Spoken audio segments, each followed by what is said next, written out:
हमने mainly clinical रहना है तो हम ना कप्लान यूज़ कर रहे हैं, स्टेप 2 वाली कप्लान के नोट्स। अब सबसे पहले ना हमने जो डिज़ीज़ स्टार्ट करनी है वो है बुल्लस डिज़ीज़ जो होती है स्किन की, ठीक है। उसके अंदर सबसे पहले जो डिज़ीज़ है दैट इज़ पेम्फिगस वल्गैरिस। अब इसमें जो है ना हमें सिर्फ इम्पोर्टेंट पॉइंट याद रखने हैं। तो इसमें इम्पोर्टेंट पॉइंट वो ये बता रहा है कि जो पेम्फिगस वल्गैरिस होती है, सबसे पहले तो हमें पता होना चाहिए कि it is an auto immune disease. अब इसमें क्या होता है कि जो एंटीबॉडीज़ होती हैं वो बन जाती हैं हमारी जो एपिडर्मल सेल्स होते हैं उनके दरम्यान में जो स्पेस होती है ना, उनके एंटीजन के अगेंस्ट एंटीबॉडीज़ बन जाती हैं।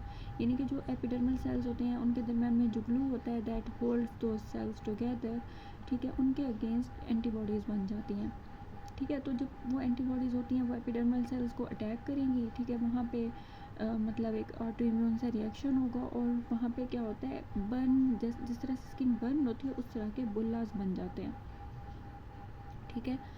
और वैसे इसकी जो इटियोलॉजी है वो अननोन है, लेकिन मोस्टली ये ट्रिगर होती है pemphigus vulgaris by ACE inhibitor और पेंसिलामिन्स जो है ना उनकी वजह से। अच्छा, इस पेज में जो इम्पॉर्टेंट पॉइंट है वल्गैरिस पेम्फिगस वल्गैरिस का वो ये है, एक तो ये क्या होता है कि पेशेंट की जो एज होगी वो 30 to 40 ईयर होगी।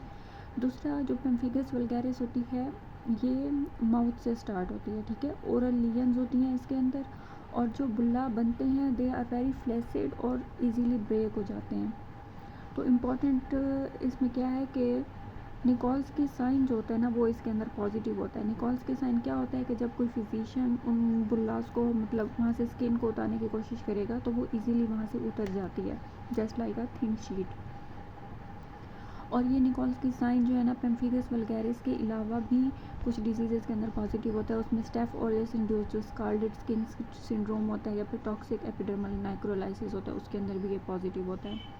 अब ये पेनफुल होती है लेकिन प्रोराइटिक नहीं होती। फिर हमें पेम्फिगस वल्गैरिस का पता होना चाहिए कि इसमें इसके हम डायग्नोसिस किस तरह से करते हैं। तो डायग्नोसिस वो मेन जो एक्यूरेट टेस्ट है वो बायोप्सी होता है। इसके अलावा हम इम्यूनोफ्लोरेसेंट स्टेन्स भी कर रहे होते हैं जिसमें हम IgG और C3 जो है ना उसको डिटेक्ट कर रहे होते हैं।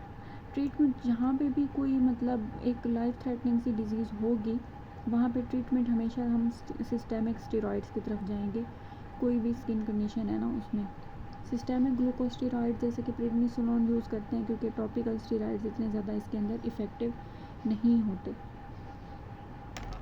अब जो before the invention of steroids वो कहता है कि जो ये डिज़ीज़ थी ये बहुत ही ज़्यादा वो थी डिज़ीज़ जो है ना बहुत ही ज़्यादा लाइफ थ्रेटनिंग थी क्योंकि जस्ट लाइक द बर्न क्या होता था, सेकेंडरी इन्फेक्शन हो जाते थे, उस वजह से सेप्सिस और डिहाइड्रेशन की वजह से पेशेंट्स की डेथ हो जाती थी।